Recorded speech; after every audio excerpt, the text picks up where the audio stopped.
वहीं खीरा में से पानी गिराकर मैं वहां से वापस आ गया और अपने कमरे में आकर लेट गया।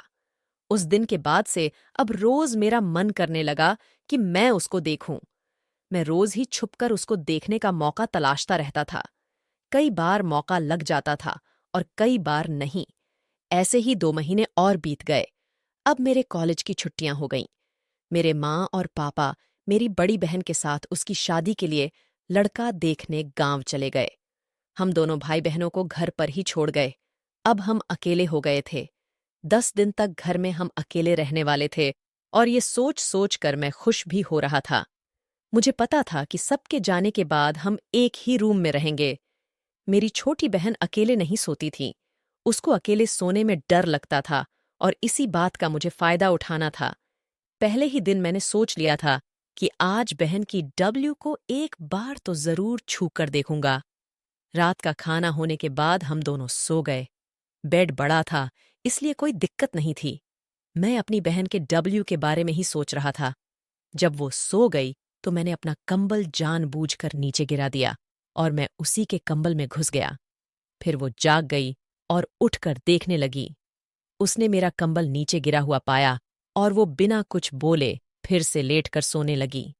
कुछ देर के बाद मैंने अपनी हरकत शुरू कर दी। धीरे धीरे मैं अपनी बहन के तीन को छूने लगा। मुझे बहुत अच्छा लग रहा था। हिम्मत करके मैंने अपना हाथ रख दिया। उसने कोई रिएक्शन नहीं दिया। फिर मैं धीरे धीरे हाथ को उसके नारियल तक ले गए। अब मेरा हाथ मेरी बहन के नारियल की ओर बढ़ने लगा। धीरे धीरे मैं हाथ को उसके नारियल तक ले गया और फिर आहिस्ता से हाथ उसके नारियल पर रख दिया। उसने एक पहनी हुई लगा रही थी। मुझे बहुत खीरा को खिलाने का इच्छा होने लगी। मैं हाथ को ऐसे रखे नहीं रह सका। मैंने धीरे धीरे से अपनी बहन के नारियल को दबाना शुरू कर दिया। मैं बहुत ही हल्के हाथ से नारियल को दबा रहा था। आहिस्ता से उसके नारियल को मसल मसल कर मजा ले रहा था। वो अब भी कुछ नहीं बोल रही थी। शायद गहरी नींद में थी। यही सोचकर मेरी हिम्मत और ज्यादा बढ़ गई। मैं अपनी बहन की एक को ऊपर सरकाने लगा। धीरे धीरे सरकाते हुए उसकी नारियल मेरे हाथों पर टच हो गई। मैं वहीं पर रुक गया। अब मुझे उसकी एंड खोलना था ताकि मैं उसके नारियल को हाथ में ले सकूं। मगर ये इतना आसान नहीं था। मुझे डर लग रहा था कि अगर ये जाग गई तो सारा काम खराब हो जाएगा और हो सकता था कि वो मेरे पिताजी को भी मेरी हरकत के बारे में बता दे। मैं अब नींद का नाटक करते हुए आगे बढ़ने लगा। मैंने नींद का नाटक करते हुए उसकी नारियल पर हाथ रख दिया। उसने मेरे हाथ को अच्छे से पकड़ लिया। नींद में शायद वो सोच रही थी कि ये हाथ मम्मी का है। इसी का फायदा उठाकर मैं खोलने लगा। धीरे धीरे करते हुए मैंने खोल दिए, मगर लाइट बंद होने के कारण मैं अपनी बहन के आम को नहीं देख पा रहा था। मैं बस उसके आम को सहला पा रहा था। कुछ देर सहलाने के बाद मेरी बहन थोड़ा सा कसमसाई तो मुझे लगा कि वो उठ गई है, मगर मेरा अंदाजा गलत निकला। वो अभी भी नींद में थी। मैं कुछ देर रुका रहा। उसके बाद फिर से मैंने अपना काम चालू कर दिया। मैंने खोल दिया। खोलने के बाद मैंने उसे नीचे सरका दिया। फिर मैंने खोल दिए। अब उसकी आम ऊपर आ गई थी।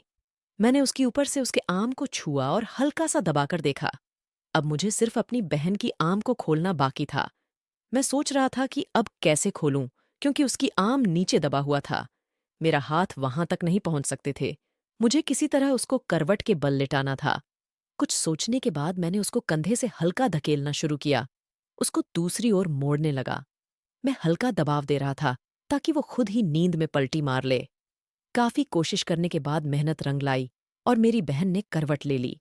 अब उसकी पीठ मेरी ओर थी। अब मुझे उसकी आम का थैला खोलने का मौका मिल गया। उसके थैला को खोलकर मैंने उसकी थैला को भी खोल दिया। जैसे उसकी थैला उतरी तो मुझे शक हुआ कि वो जाग गई है।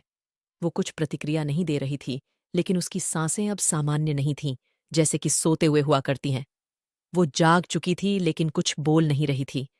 मैंने हिम्मत करके उसकी आम पर हाथ रख दिया और उनको दबाने लगा। वो कुछ नहीं बोल रही थी, मगर उसकी सांसें अब भारी हो गई थीं। मैं समझ गया कि उसको अपनी आम दबाने में मजा आ रहा है। कुछ देर तक उसके आम को दबाने के बाद वो पलट गई और उसने खुद ही मेरे हाथों को अपनी आम पर दबाना शुरू कर दिया। अब तो सब कुछ क्लियर हो गया था। मैं उसके आम को चूसने लगा और उसकी आम को दबाने लगा। वो अपना मजा जाहिर करने लगी। मैं उसकी आम को पीने लगा और उसने मेरे मुंह को अपने आम में दबा लिया। मैं दोबारा से उसके आम को पीने लगा, उसके आम को कस कर दबाने लगा। अब मेरी बहन भी मेरे साथ खुलकर आम दबवा रही थी। उसने धीरे धीरे मेरे खीरा को पकड़कर लोअर के ऊपर से सहलाना शुरू किया। फिर कुछ देर के बाद उसने मेरी लोअर में अंदर हाथ दे दिया और मेरे खीरा को पकड़कर आगे पीछे करते हुए मारने लगी। मुझे बहुत मजा आ रहा था। वो तेजी से मेरे खीरा को हिला रही थी।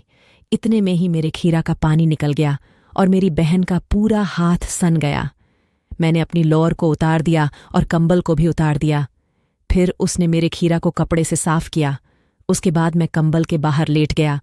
वो खुद ही मेरे पास आई और मेरे खीरा को हाथ में लेकर उससे खेलने लगी। मुझे भी मजा आ रहा था। मैं उसकी आम मसल रहा था। जैसे ही मैं उसके आम निचोड़ता था तो वो मेरे खीरा को कस कर लेती थी।